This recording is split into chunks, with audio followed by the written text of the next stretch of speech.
bahagi ng Numbers chapter 11. At habang pinapakita ng Panginoon ang bahaging ito, it's amazing kung paano alam ng Panginoon ang ating kalagayan. And at the same time, it's a bit terrifying sapagkat nire-reflect nito Just like a mirror, as the Bible says, parang salamin. Pinapakita sa atin ng Diyos yung ating totoong kalagayan. If only we are sensitive enough to ask Him to reveal that to us. And that is our prayer. May the Lord search us and reveal who we are in His sight. So before we go to our passage, let us commit this time to the Lord. Maraming salamat aming Panginoong Diyos sapagkat pwede kaming lumapit sa inyo. Ang aming Diyos na napakabiyaya, napakabuti, walang hanggan ang inyong awa sa amin, Panginoon. And so, we thank you, Lord, for a blessed opportunity to worship you in spirit and in truth. Kailangan namin kayo, Panginoon, sapagkat alam nyo, the deep recesses of our hearts, alam nyo kung anong mga nakatago sa amin, Panginoon, more than we even know ourselves. And so, just like David who said, search us and know us, and try us if there be any wicked way in us, and lead us in the way everlasting. That is our prayer, Lord. Katagpuin nyo kami at mangusap kami sa inyo. What a great privilege to be able to learn from you and to proclaim your word. And yet, I know it is also great responsibility, O Lord. We need your Holy Spirit to teach us.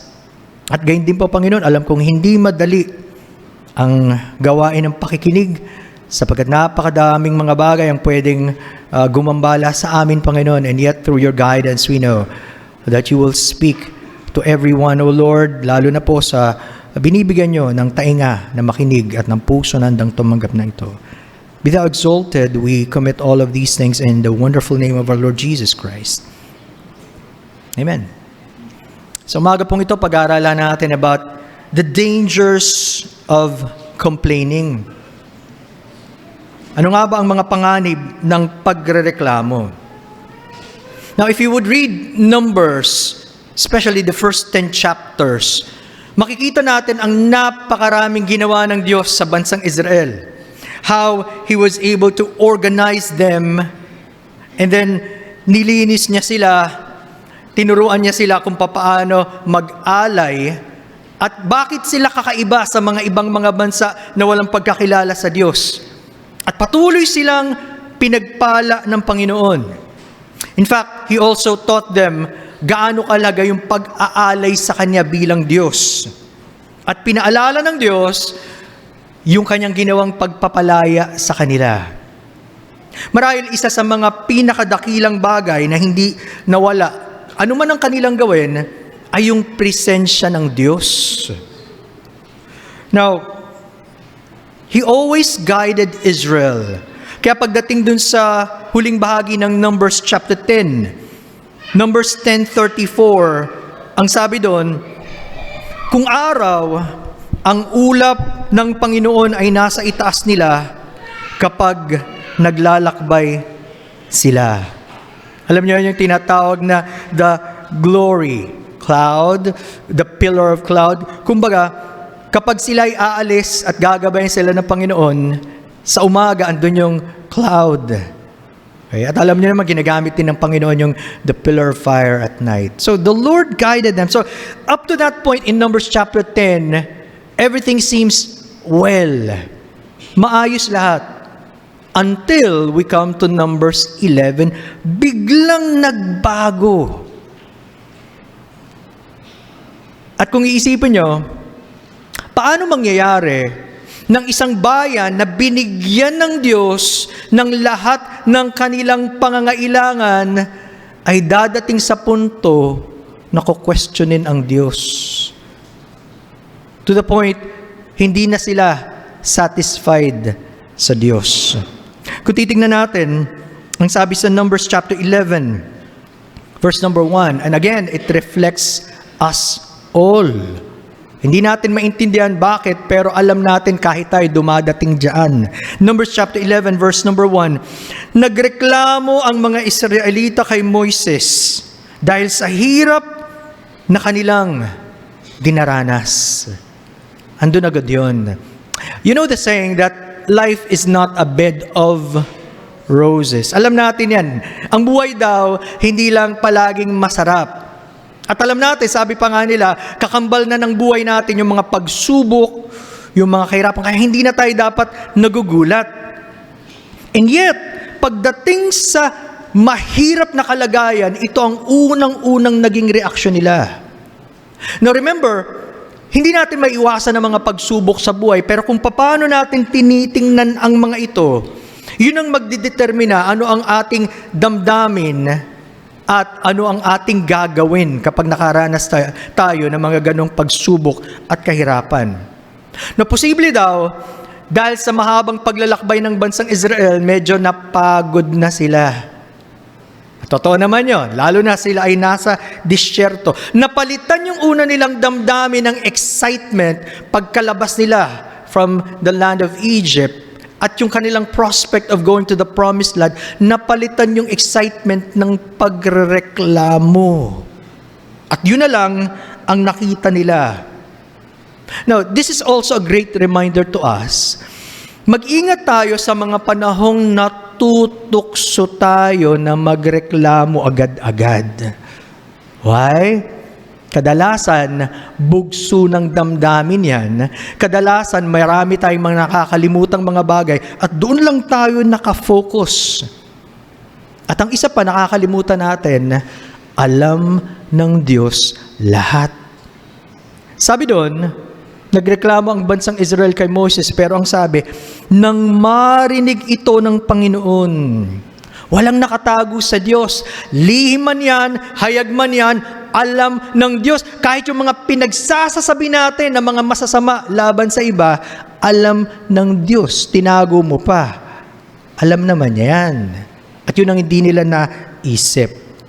Bakit mapanganib ang pagrereklamo according to our passage? First of all, sapagkat hindi ito nakalulugod sa Diyos. It displeases God, and that's the most important thing we should consider.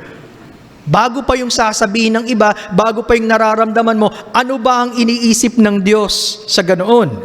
Kapag tiningnan natin, again, our passage, ito ay matatagpuan natin sa Numbers 11, 1-3. Ang sabi dyan, naggalit ang Diyos. Ang sabi doon, verse 1, nagreklamo ang mga Israelita kay Moises dahil sa hirap na kanilang dinaranas. Nang marinig ito ng Panginoon, naggalit siya at nagpadala siya ng apoy na sumunog sa ilang dulong bahagi ng kampo. Again, we have to remember, kapag tayo nagagalit, naiinis, nagrereklamo, pwedeng sa sarili natin, sa mga tao sa paligid natin, o sa mga circumstansyang nangyayari sa atin, ultimately, ang reklamo natin ay sa Diyos. Why? Because He is in control of all things. Kaya tandaan nyo, di ba, nung sinisi ni Adan si Eva na ibinigay niyo, ang sinisisi niya ang Diyos, Diyos ang nagbigay sa kanya. Nakakalimutan natin iyon. At bakit nagagalit ang Diyos? Because it is a sign of unbelief. Yung kawalan ng pananampalataya sa Kanya. At alam naman natin, Hebrews 11:6 tells us, without faith, it is impossible to please Him. Hindi mo pwedeng malugod ang Diyos kapag wala kang pananampalataya. Even right now, if you are listening to the Word of God, pero wala kang pakialam sa Diyos, palagay mo nalulugod ang Diyos? Kaya hindi po pwede na sasabihin mong, naniniwala ako sa Diyos, pagtalikod mo naman kung ano-ano ng pinagsasasabi mo, na masama, either sa sistema, sa iba, imposible. Okay? Alam niyo siguro yung kwento ng tatay, coming from a Christian family. Nakakagawin to ng mga families natin, di ba? Siyempre, bagong magkumain, ginagawa natin, Kala ko sabihin niyo maghugas ng kamay. Totoo naman yun. Pero manalangin. Sana nananalangin. So nanalangin sila. Hawak pa siguro ng kamay. Panginoon, salamat sa maraming biyaya. Salamat sa pagkain. At salamat dahil araw-araw pinagkakalooban niyo kami. Pagbukas, nakatakip Ano ba naman to? To na naman. Pambihirang buhay ito. Wala na pa tayong ibang iuulam. Saan ang galing yun? Nananalangin ka salamat, tapos bigla mong masasabing, pambihira naman. No?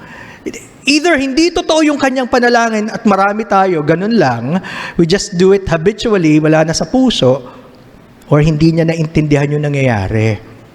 Na imposible. Those are two opposite things. Now, that's somehow the case sa ating pag-aaral. Sapagkat sabi nga natin, pagkatapos ng maraming ginawa ng Diyos, nakuha pa nilang magreklamo.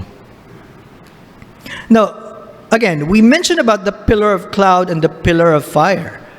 Yung haligi ng ulap sa umaga, ginagamit ng Diyos, pero andun yung pillar of fire, yung haligi ng apoy sa gabi, and it's like a two-edged sword, double-edged sword. Bakit? It served as a comfort sa kanila. In fact, nung nilulusob sila ng bansang Ehipto, nung sila ay tumatakas, nagsilbing harang yan. So, it was a protection for them. It served as a guide and comfort to them. Lalo sa panahong madilim, andyan yan. Pero paalala rin na ang Diyos ay banal na Diyos at hindi siya kailanman magtotolerate ng kasalanan. Anong ginawa ng Diyos? Sabi doon, nagpadala siya ng apoy na sumunog sa ilang bahagi ng kampo. Na kung maisip nyo, napaka-stricto naman. Ang dapat nating makita, napakalaki ng awa ng Diyos. Yung pinakadulo lang, the outskirts, yung edge ng camp, ang pinadala ng Diyos ng apoy. Pwedeng there and then, at that time, lahat sila ubus na. God could have done that. But it was still the mercy of God, hindi sila lahat napuksa.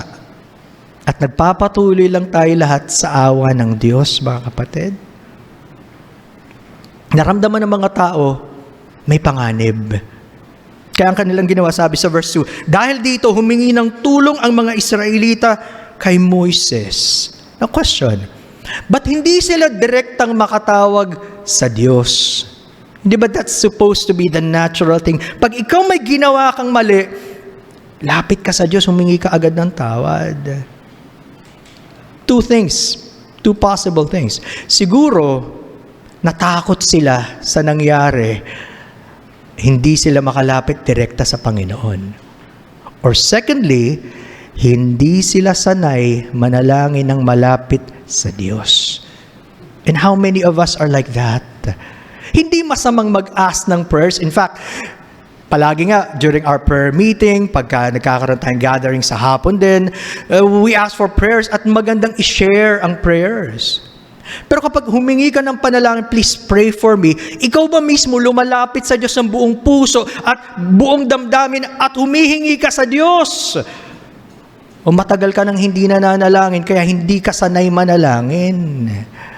Sometimes, gusto natin iba manalangin sa atin, pero tayo mismo hindi nananalangin. That's a sad fact. Now, anong ginawa ni Moses? At nanalangin si Moises sa Panginoon at namatay ang apoy. Pinakinggan ng Diyos ang panalangin ni Moses at inalis niya yung paghatol at that time.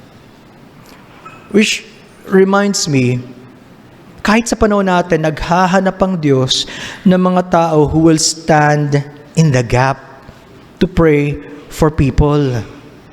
Kailangan bilang mga Kristiyano, tayo yung handa na manalangin para sa iba at kung kinakailangan ibahagi ang salita ng Diyos sapagkat maraming tao hindi kilala ang Diyos o kung kilala nila ang Diyos, nanlulupaypay. Kailangan ng paalala. We need to be there to stand in the gap. Ang masaklap na nangyari nung sinabi ng Panginoon sa Ezekiel 22:30, naghahanap ako ng taong makapagtatanggol ng lungsod at mamamagitan sa akin at sa mga tao para hindi ko gabain ang lungsod na ito.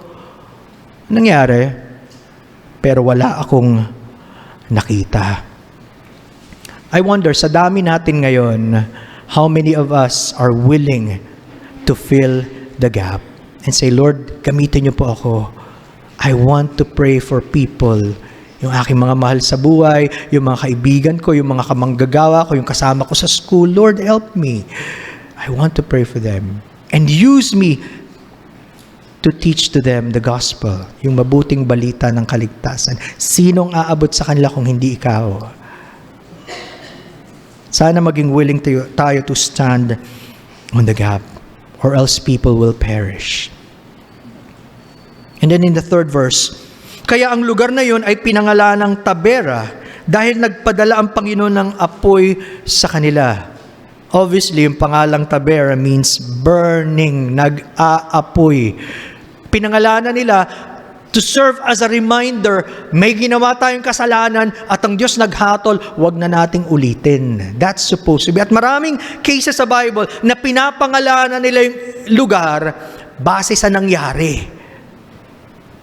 And we might even do that. Okay? Problema, again, just like Israel, we are a very forgetful people. Sa kanila, magiging cycle yan. Paulit-ulit. Magiging matigas ang kanilang ulo, susuway sila sa Diyos, magagalit ang Diyos, parurusahan sila, hihingi sila ng awa sa Diyos, mahahabag ang Diyos, tutulungan sila, babalik na naman sila pagkatapos. Hindi ba picture din ng marami sa atin yan? Hindi tayo matuto-tuto. Paikot-ikot lang. Ilan sa atin, palaging ganon. Sabi nga natin, palaging pasaway. Oh, we must repent, my friends. Magsisi tayo kapag dumarating tayo sa panahon na hindi na natin nakikita ang kabanalan ng Diyos at gaano siya kahalaga at tinatrato na lang natin siya na baliwala. Hindi ka nga makakarating sa dapat mong puntahan. Paiikutin ka just like what happened to Israel. Imbis na makarating sa promised land, the first generation died after wandering in the wilderness for 40 years. Hindi sila natuto. Huwag sana mangyari sa atin yon. Now, again, mapanganib ang pagrereklamo dahil nagagalit ang Diyos dito. Pero pangalawa, mapanganib ang pagrereklamo dahil lumalaki ito at nakakahawa. Palagay nyo ba pag nagreklamo ka, tapos na yan? No, it becomes a greater thing. At maraming nadadamay dyan. It grows and becomes contagious. Sabi sa verse 4 ng ating passage. May mga grupo na dayuhan na sumama sa mga Israelita na naghahanap ng mga pagkain gusto nilang kainin. Kaya nagreklamo pati ang mga Israelita na nagsasabi, kung makakain man lang sana tayo ng karne. Sa ibang salin, nagtanong sila, sino ang magbibigay sa atin ng karning makakain? That was out of their frustration. Now, tandaan nyo, nung lumabas sila sa Egypt, ang tawag sa kanila was a mixed multitude. Magkakahalo na sila. In fact, Exodus 12:38 says, marami ring mga dayuhan ang sumama sa kanila at marami silang dinalang hayop. So bukod sa bansang Israel, may mga sumama na galing Egypt na hindi purong Israelita. Marahil may mga alipin doon, gusto na rin nilang makalaya, o marahil may mga natakot sa paghatol ng Diyos, gusto nilang makalaya. Sumunod sila.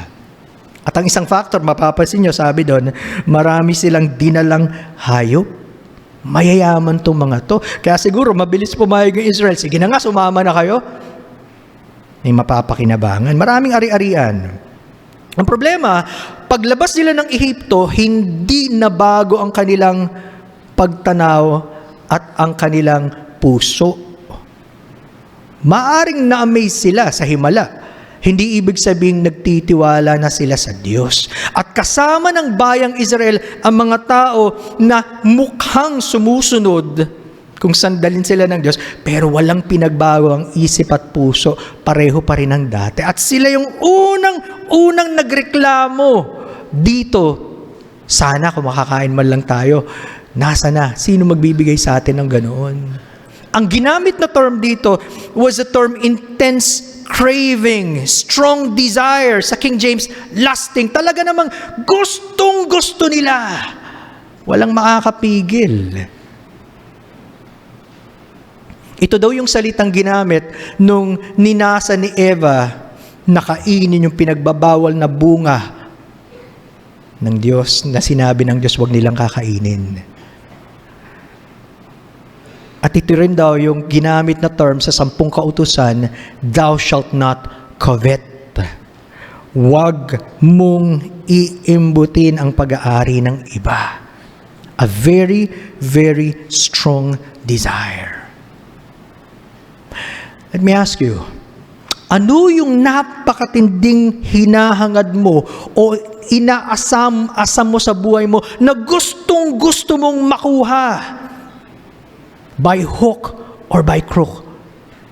Halos di ka na makatulog hanggat wala sa'yo.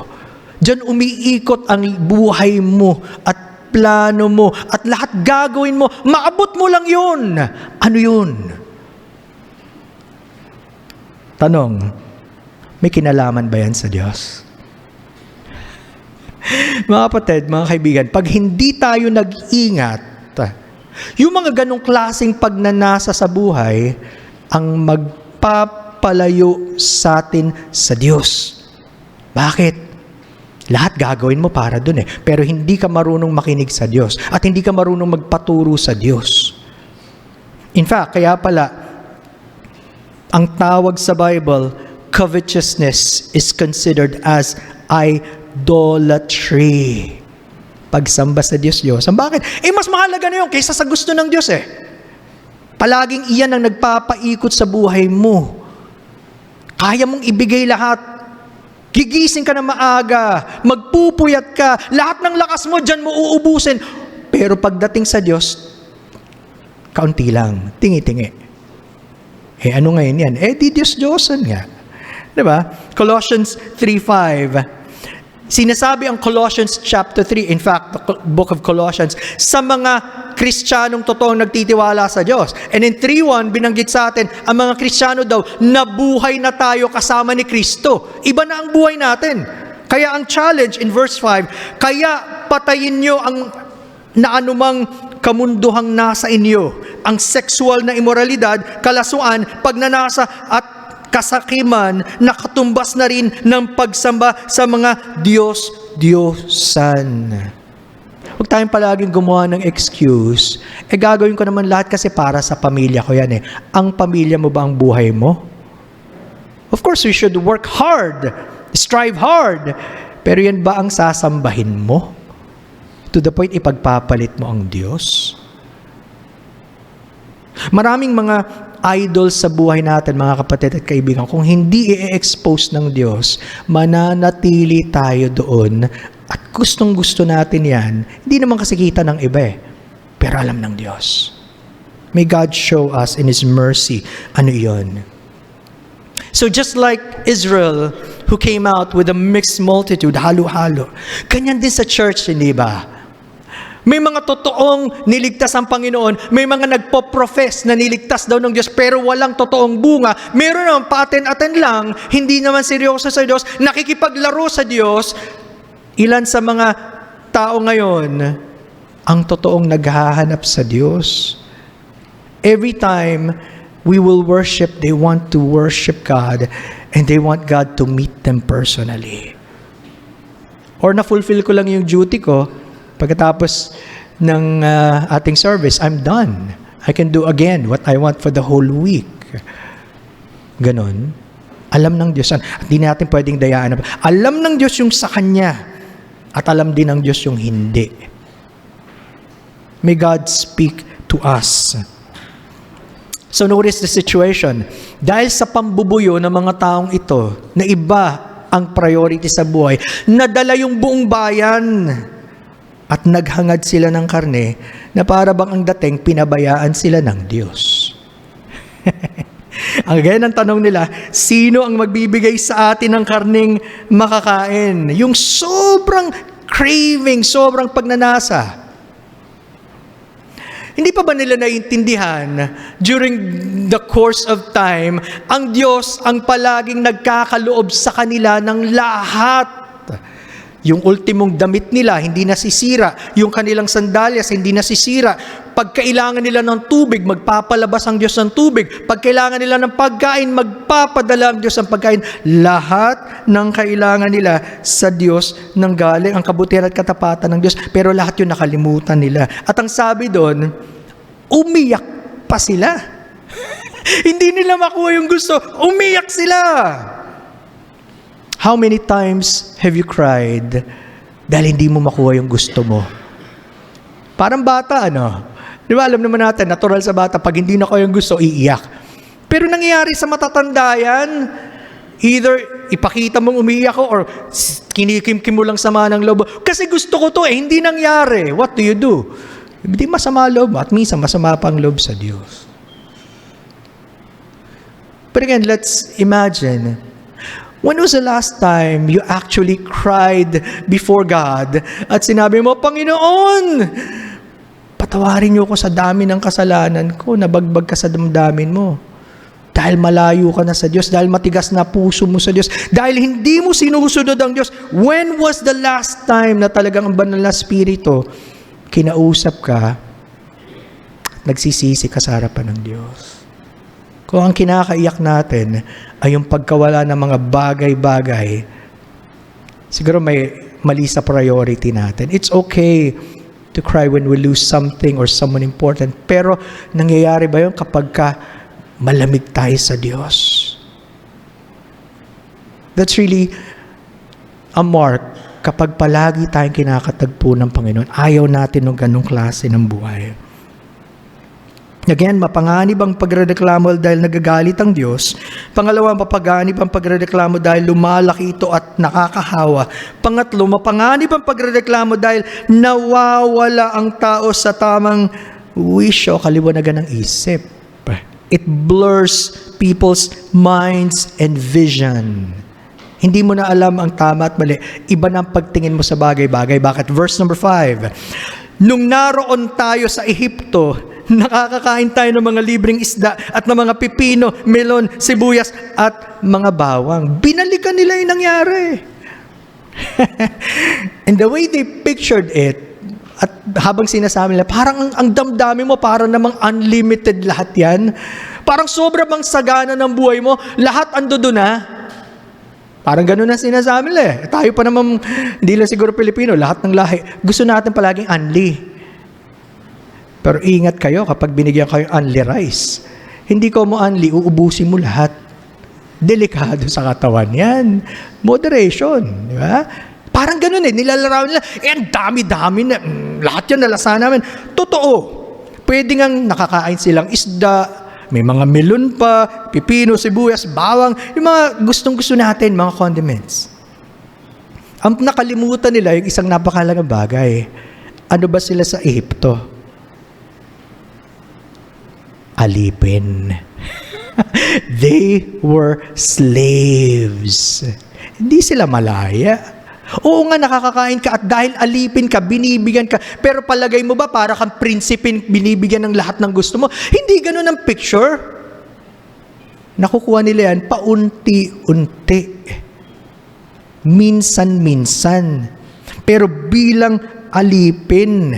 At sabi nila, libre. Alipin ka nga. Paano magiging libre? Pinagtatrabahuhan din nila yan. Kapalit yung kanilang lakas, yung kanilang buhay.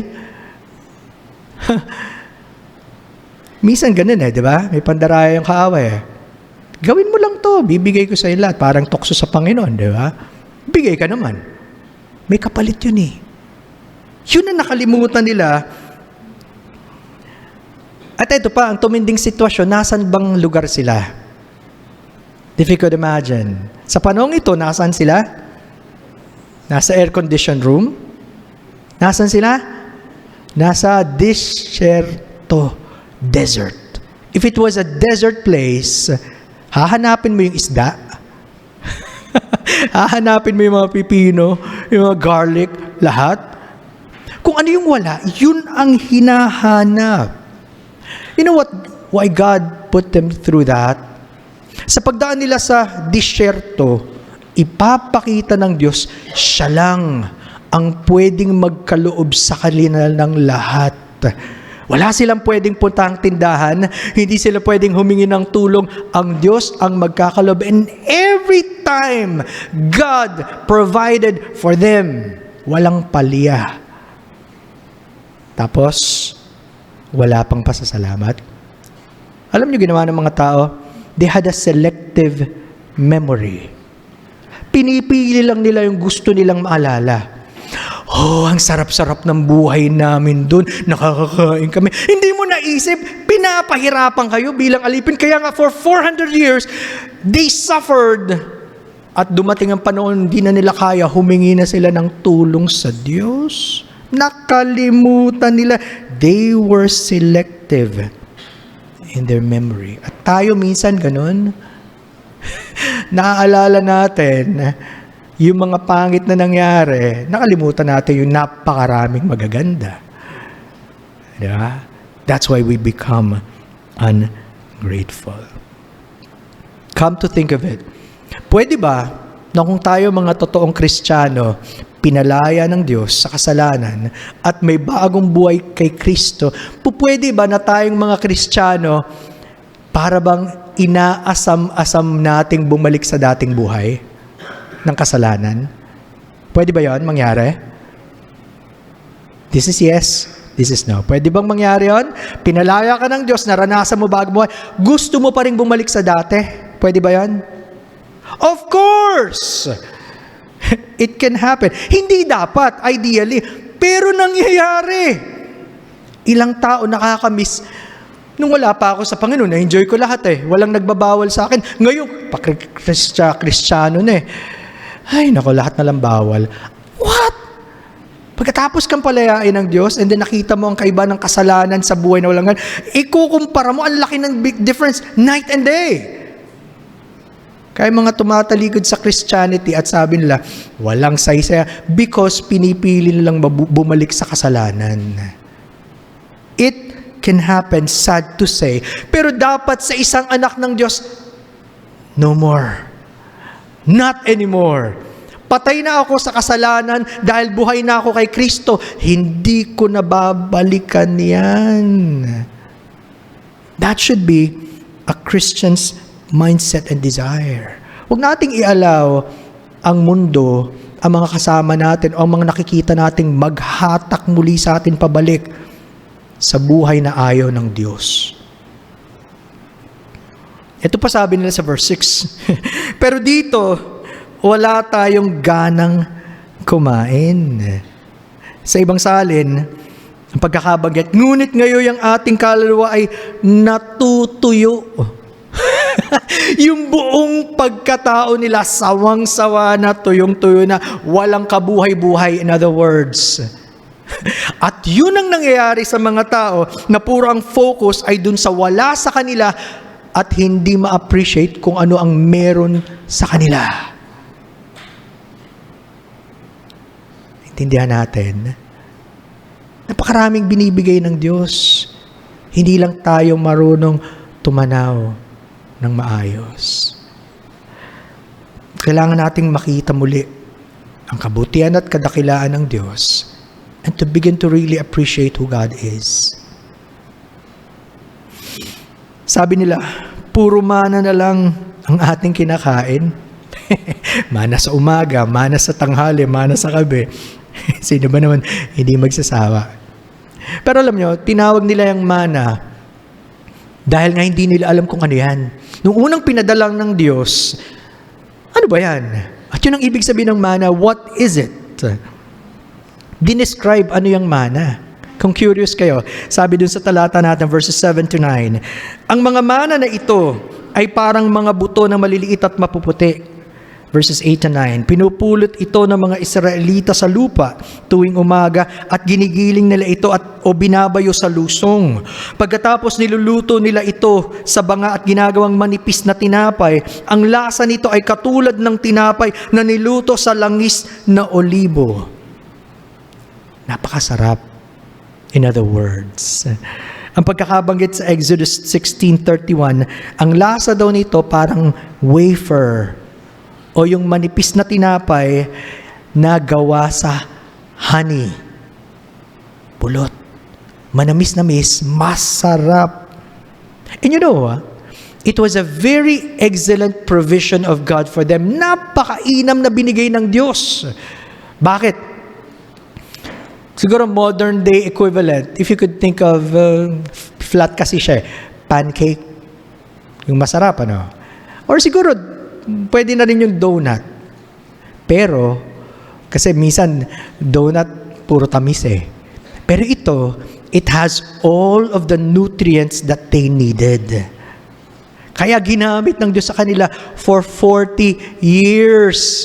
Hanggang makarating sila sa lupang ipinangako ng Diyos, pagdating nila, tsaka palang tinigil ng Diyos yung pagpapadala.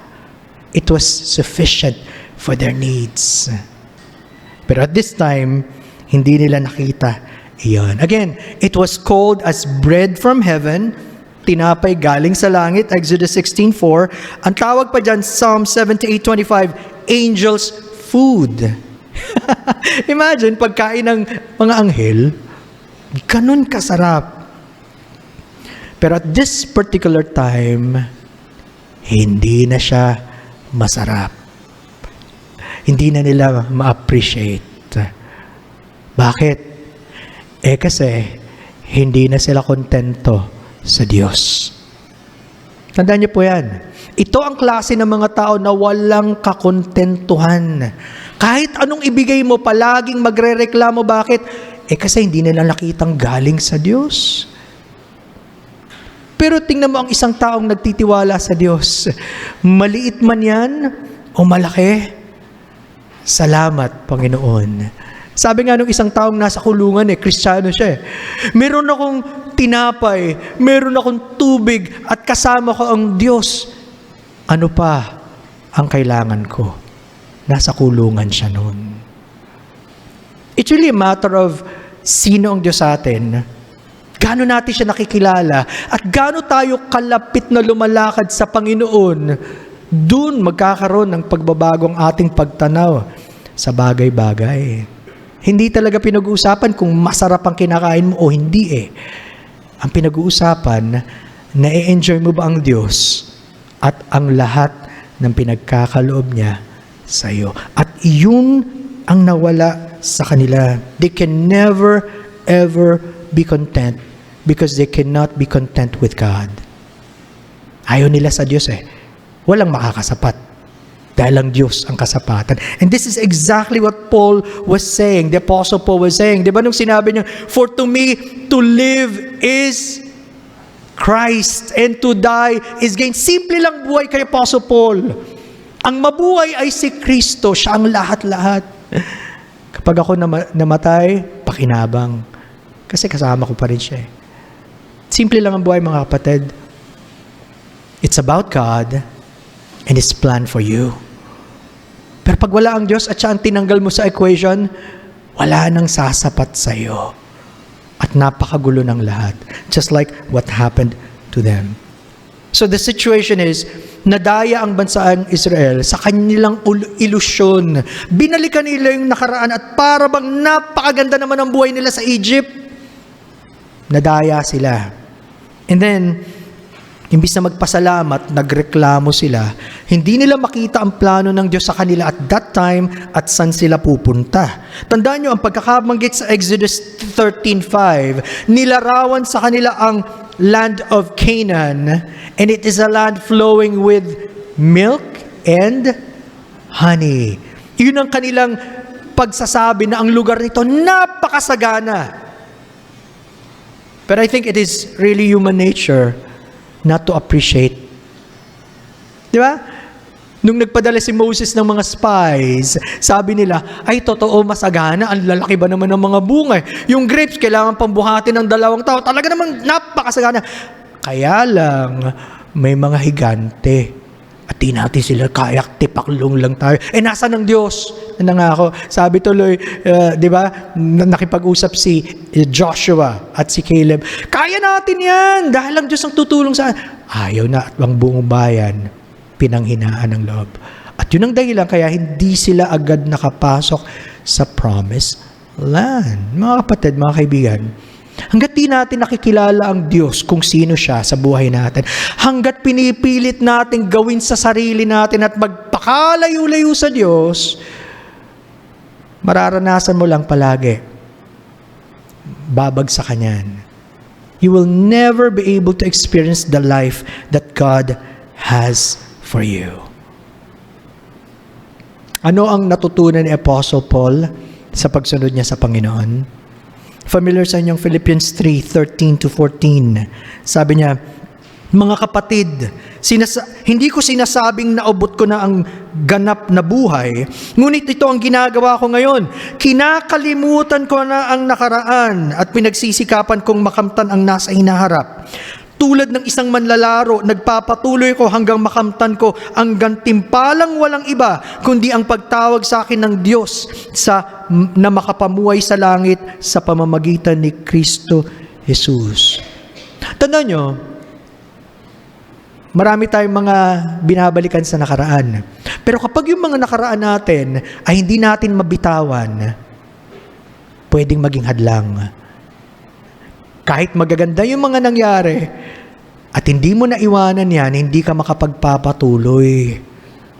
O kung masama man ang nangyari, hindi ka pa rin makamove-forward, mahihirapan ka. Para kay Paul, kinalimutan ko na yan. Bakit? May mas maganda akong tinatanaw. At yun ang nais sa akin ng Panginoong Jesucristo. Ikaw ba kapatid, nakikita mo ba, bakit ka binubuhay ng Diyos ngayon? Kung kilala mo siya bilang tagapagligtas, bakit kanya iniligtas? At anong plano niya para sa iyo? At ano pa yung mga magagandang bagay na gagawin niya? Just like a runner, are we looking toward the finish line and then giving our best effort hanggang sa huling-huling buhay natin, hanggang sa huling-huling hininga natin?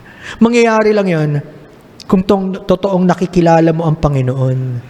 Sa Kanya mo handang ialay ang lahat sapagkat siya ang unang nag-alay ng Kanyang buhay para sa atin. Is it too much?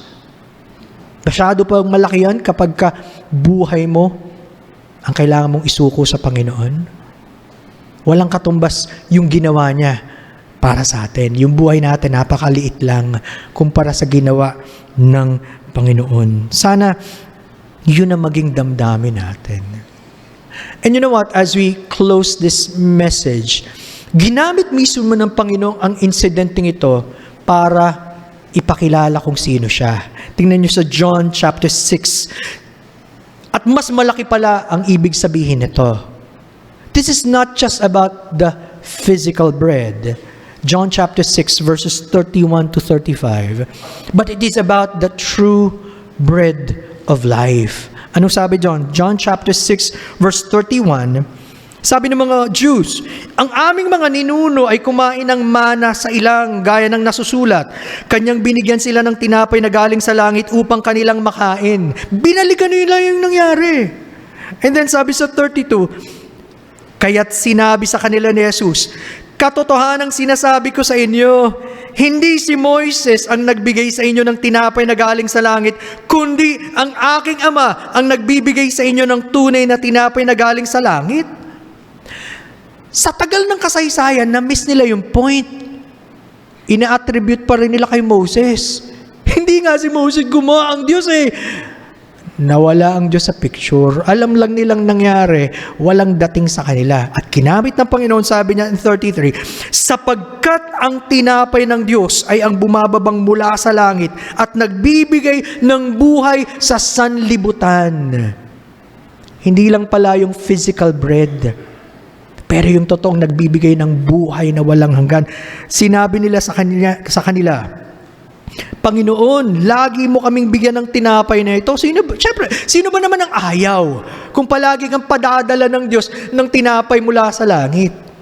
At itong sagot ng Panginoon, sinabi ni Jesus sa kanila, ako ang tinapay ng buhay. Ang lumalapit sa akin ay hindi magugutom, at ang sumasampalataya sa akin ay hindi kailanman mauuhaw.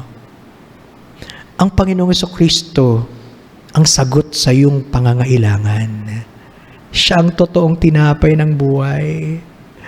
Sino siya sa buhay mo? Nasumpungan mo na ba siya bilang iyong Panginoon at tagapagligtas? Kung hindi, kaya pala ang dami mong hinahanap sa buhay na hindi man lang kahit papaano magsasatisfy, hindi tatagal, hanap ka ulit sa kabila pagka natapos na. Pero sa Panginoong Jesucristo, we are complete in Him, just like what Colossians 2:10 says. Siya ba ang iyong kinikilala na provider? Siya ba ang kinikilala mong master of your life at handa kang magpasakop sa Kanya? Or puro mahalaga lang sa'yo physical needs, pagkain ng katawan, hindi yung kaluluwa? Palagi lang ang para sa'yo, this world. Tandaan niyo po, hindi lang tayo para dito nilikha ng Panginoon. Ito ay para sa buhay na walang hanggan. Masarap maranasan ng Diyos sa buhay na ito hanggang sa buhay na walang hanggan. And it is my prayer you will truly come to know Him in a very personal way. Let's pray. Almighty Father, maraming salamat sapagkat kayo